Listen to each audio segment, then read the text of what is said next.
утгыг олоо гэж.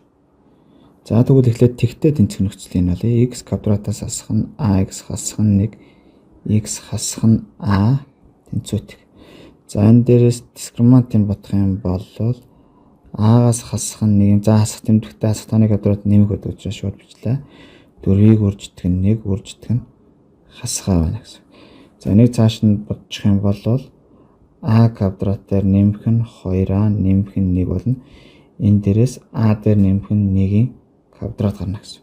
За дискриминант нэм эрэгтэй учраас шийдтэй 1-р шийд 2-р шийдэн тэнцүү a дээр нэмэх нь 1 a-гаас хасах нь 1 нэмэх хасах язгуур дор дискриминантын оронд a дээр нэмэх нь 1-ийн квадратыг бодоод хуваах нь 2-ыг үржигдэх нь 1. За энэ тэнцүү 2 a-гаас хасах нь 1 дээр нэмэх хасах a дээр нэмэх нь 1. За энэ дээрээс бидний 2 шийд гарч ирнэ. 1-р шийд нь болохоор нэмэх тэмдэгтэйгээр бодчихоор энд зүгээр a гарч байна. За хасах тэмдэгтэйгээр бодчих юм бол энд хасах 2-ыг 2 дуугаад хасах 1 гарч ирнэ. За тэгвэл тэнцвэрт шин шийдийг бичих юм бол энд хасах 1 энд a байна. Орохгүй гэсэн учраас хоёулаа цагаан цэг завсар туваалаа. За x квадратын өмнөх тэмдэг нэмэх учраас 2 цагийнхаа нэмэх голынх нь хасах.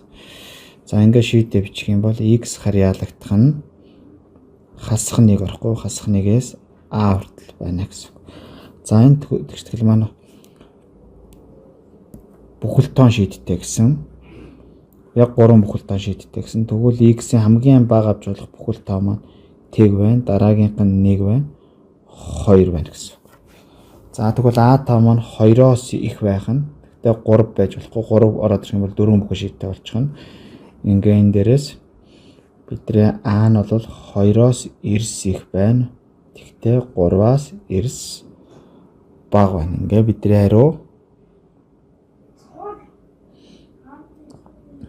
за 3 байж бас болно тийм ээ. Яагаад гэвэл энд 3 гэдэг тоо орохгүй учраас. Ингээ бидний хариу C хариулт байна.